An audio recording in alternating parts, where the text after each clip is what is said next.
Depuis que je suis dans le marché crypto, j'entends constamment le bull run arrive. Quand les retails, la masse va arriver, ça va exploser. Pour moi, aujourd'hui, on n'en est plus là. Il y a plusieurs raisons à ça. J'ai identifié ces raisons et je vais te présenter comment profiter réellement de ce nouveau marché. Si tu as suivi les dernières vidéos, tu sais déjà pourquoi le marché a corrigé. Résultat, aujourd'hui, Bitcoin tourne autour des 92 000 $, peut-être en dessous au moment où tu regardes cette vidéo, après avoir visité les 110-120 000 $ il y a quelques semaines. Et donc, il est fort probable, d'ailleurs, qu'on fasse un petit tour vers les 80, enfin les 82, voire les 80 000 $. Donc oui, ça fait mal. Mais on vient rebondir sur le bas de canal du total market cap, et ça, c'est positif. Ensuite, le market cap crypto est revenu vers les 3200 milliards contre plus de 4300 milliards début octobre. Mais pour moi, c'est une purge de bull run et pas un début de bear market. Et dans cette vidéo, je veux te montrer pourquoi je vise un pump en décembre, pourquoi je pense que ce sera plutôt une alt-season qu'un méga bull run global, et comment nous, les retails, on doit adapter notre stratégie à ce nouveau type de cycle. Pourquoi je vise un pump en décembre? Aujourd'hui, on est dans une zone de marché lessivée et effrayée, mais pas mort. Bitcoin tient les 90-92 000 $ après avoir cassé brièvement les 90 000 $ pendant la panique. Mais il reste au-dessus d'un gros support et les vendeurs perdent en momentum. La market cap totale est revenue autour des 3200 milliards, soit environ 1000 milliards évaporés depuis le pic d'octobre. La dominance Bitcoin a glissé d'un peu plus de 61% à environ 58,8% en novembre. Bon, c'est pas grand chose, mais c'est déjà ça. L'Altcoin Season Index est remonté dans les 30+, avec un plus haut mensuel et des articles qui commencent à parler d'un possible shift vers les alts. Et on voit déjà des altcoins spéculatifs qui font plus 20, plus 30%, alors que BTC bouge à peine. On vient d'avoir un record de sortie sur l'ETF de BlackRock, plus de 523 millions de dollars en une seule journée, la plus grosse sortie depuis son lancement.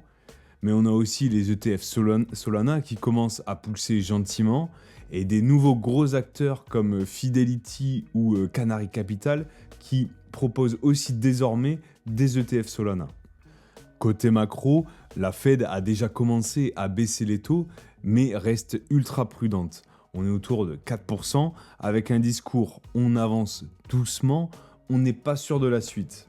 Le marché est partagé sur une baisse en décembre, mais la fin du shutdown et la crise de liquidité américaine pourraient pousser la Fed à continuer sa politique de baisse de taux et de relancer son QE afin d'injecter de la liquidité d'urgence. Et avec Trump qui a absolument besoin de taux bas et de liquidité abondante, une pression constante est mise sur la Fed. J'ai même vu passer 2 ou 3 articles disant que Trump avait déjà le remplaçant de Jérôme Powell.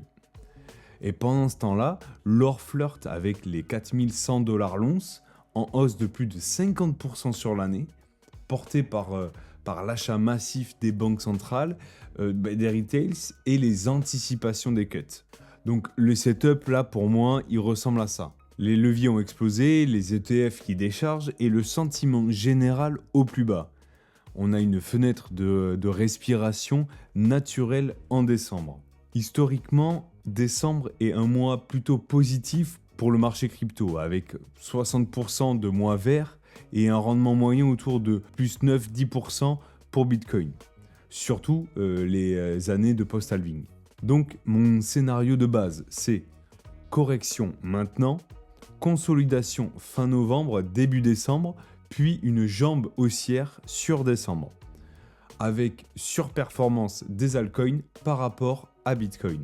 Donc je ne vois pas une explosion de fin de cycle, mais une vraie opportunité de rotation, et je vais t'expliquer pourquoi. Le point important pour moi, c'est ça. On est déjà en bull run, et pas celui que tu t'étais imaginé.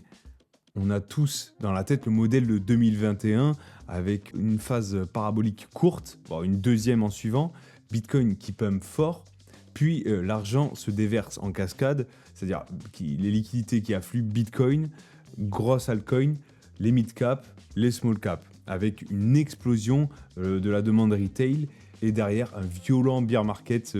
Ça tombe aussi vite que c'est monté.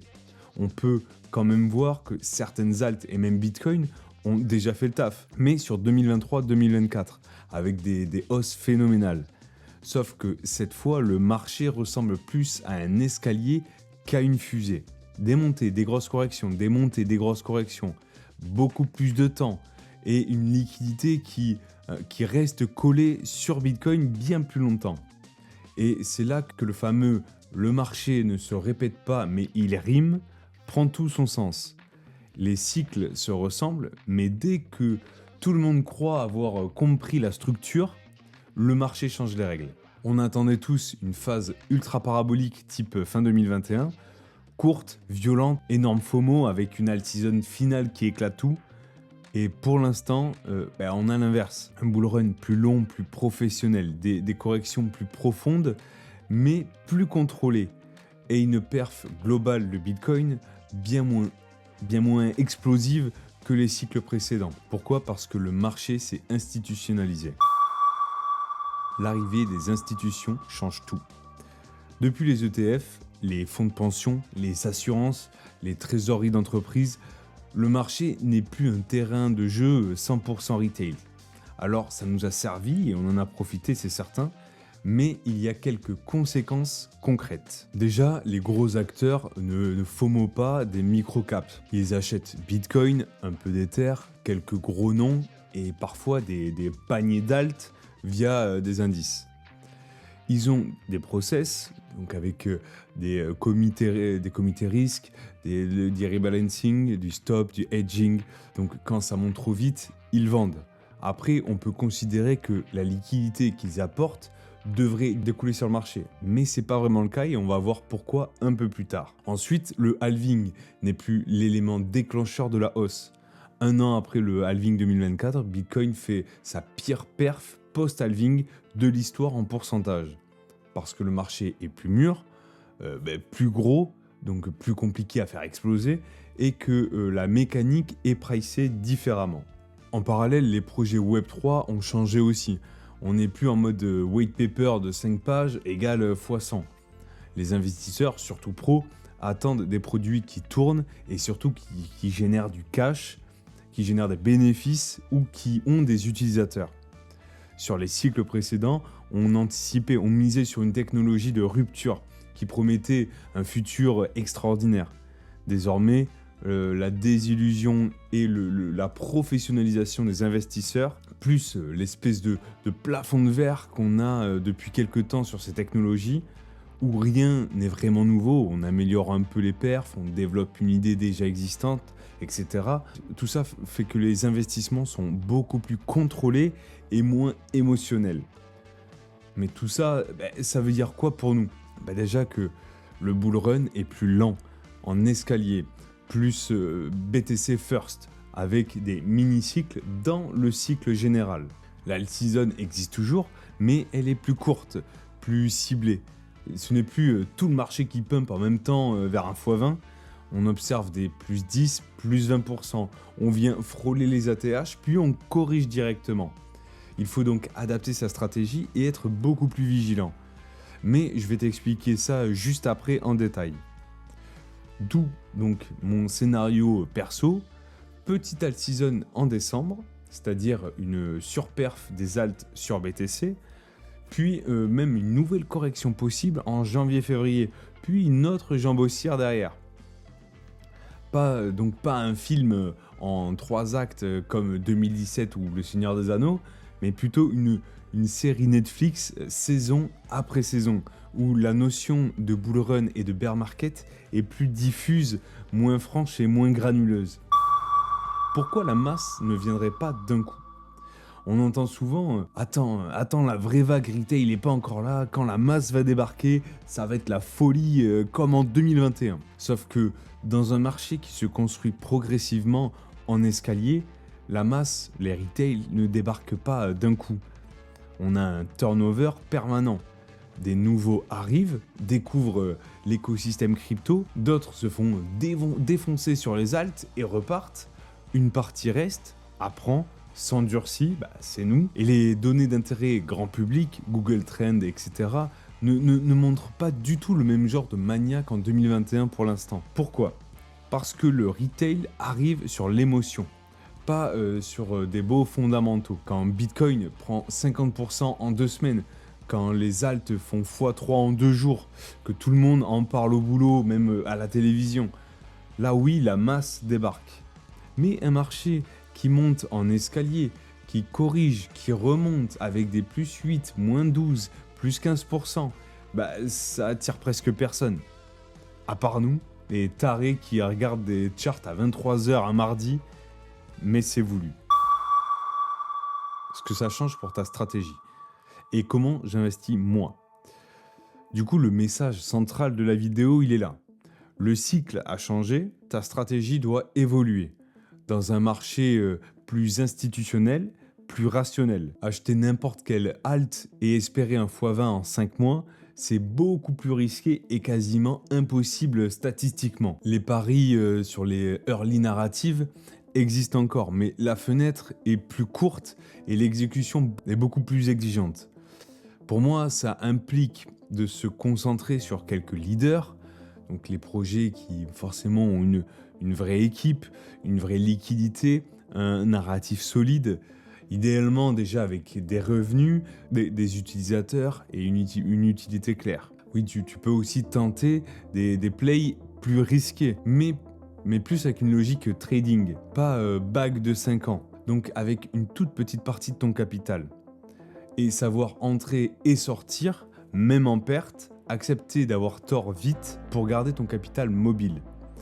Moi je fais des paris, mais pas des mariages. Être ultra souple. Dans un marché en escalier, il faut être capable de vendre, même si ça peut encore monter, et se contenter de 30% de gain, et de re-rentrer sur une prochaine correction. La plupart des investisseurs te diront l'inverse, d'avoir une vision long terme sur ton investissement. Et ça, c'est vrai, sur ton investissement, tu dois avoir long terme. Mais franchement, soyons honnêtes, le marché des altcoins n'est pas un investissement. On ne peut pas voir ça comme un investissement.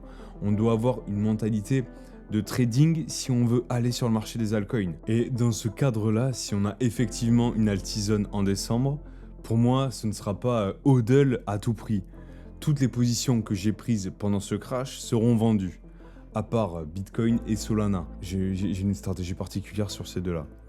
C'est une fenêtre de distribution intelligente sur certains bags et une opportunité pour se repositionner sur les leaders qui sortent renforcés de la phase. Et surtout, c'est des moments parfaits pour s'instruire, construire sa stratégie, farmer les airdrops et développer sa stratégie en DeFi. Si ces sujets t'intéressent, je te mettrai les liens vers les vidéos sur chaque sujet en description. Donc pour résumer, la correction actuelle, je la vois comme un nettoyage au milieu d'un bull run. Pas comme le début d'un gros bear market. Parce que les chiffres nous montrent. Bitcoin est encore haut, il est quand même au-dessus des 72 000 $. La market cap globale a corrigé, mais encore vivante, sur la trend. La dominance qui baisse, l'altcoin index qui remonte, et les ETF qui ont vidé une grosse partie de leur pression vendeuse. Dans ce contexte, un pump en décembre, surtout sur les alts, me paraît cohérent. Mais probablement sous la forme d'une alt season partielle, pas d'un bull run phénoménal. Et la vraie leçon, c'est que notre stratégie doit évoluer avec le marché. On doit rester humble, avoir un portefeuille équilibré avec peu de lignes. 10-15 grand max. Perso, je fais très peu de long terme sur les alts. Parce que je pars du principe que 99% iront à zéro ou sous-performeront le Bitcoin sur plusieurs années. Donc aucun intérêt de rajouter du risque. Mon long terme, c'est surtout Bitcoin et quelques rares altcoins. Le reste, c'est du cycle, rotation, catalyseur 3-5 points. En tout cas, merci d'avoir regardé cette vidéo jusqu'au bout. Oublie pas avant de partir un petit like et un commentaire, ça fait toujours plaisir et ça me soutient énormément. Et en attendant, je te laisse avec cette vidéo sur le projet incroyable qui est AnonMesh, qui est construit par une équipe de jeunes français hyper talentueuse. C'est un protocole de messagerie et d'envoi de transfert monétaire qui marche sans internet et sans wifi, sans 5G, juste avec une technologie particulière. Tu vas voir, c'est hyper intéressant. Allez, à bientôt, ciao!